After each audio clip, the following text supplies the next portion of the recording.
Welcome back. Today we're making copycat chicken gnocchi soup. This is a copycat recipe of the soup from the Olive Garden.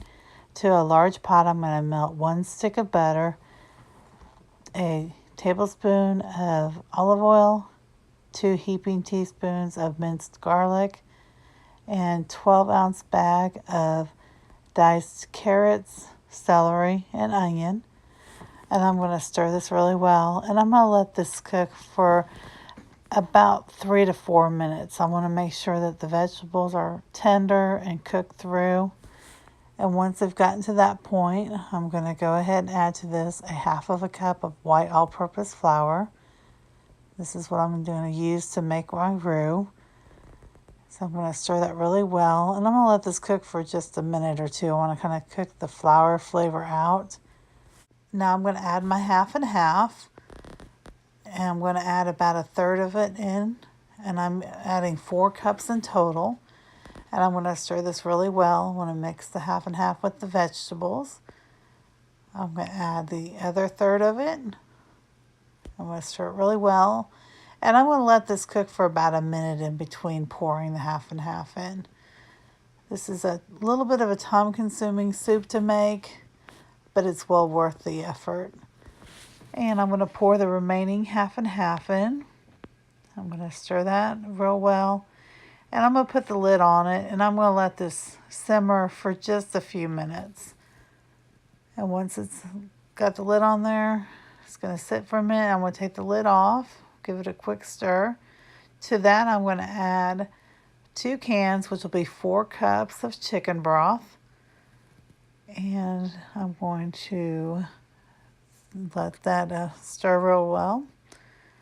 Once I've got that stirred, now I already cooked my chicken. I cooked 1 pound of boneless, skinless chicken breast that I have shredded. I'm going to add that to my pot. I'm going to give it a stir. To that, I'm going to add 1 teaspoon of thyme, 1 teaspoon of black pepper, and 1 teaspoon of salt. And I'm going to give it a nice stir. I'll make sure all the spices incorporated in it. I'm going to add to that about 2 tablespoons of fresh Italian parsley. I'm going to add a 16-ounce package of baby spinach.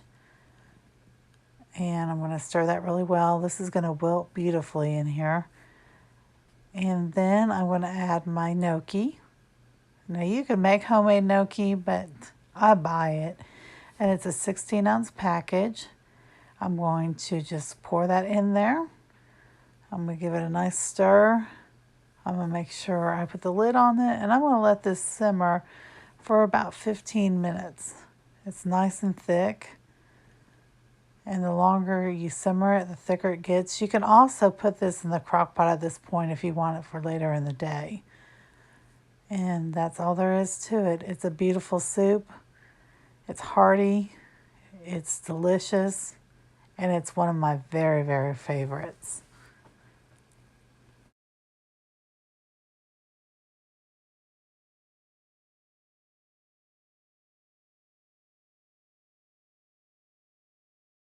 I hope you enjoyed this video. If you did, be sure to give it a thumbs up. If you'd like to see more from me in the future, hit that subscribe button down below.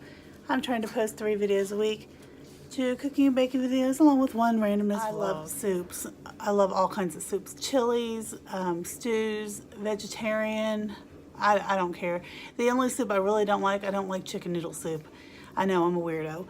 But other than that, I love all soups. But my very favorite soup is this copycat soup from the Olive Garden.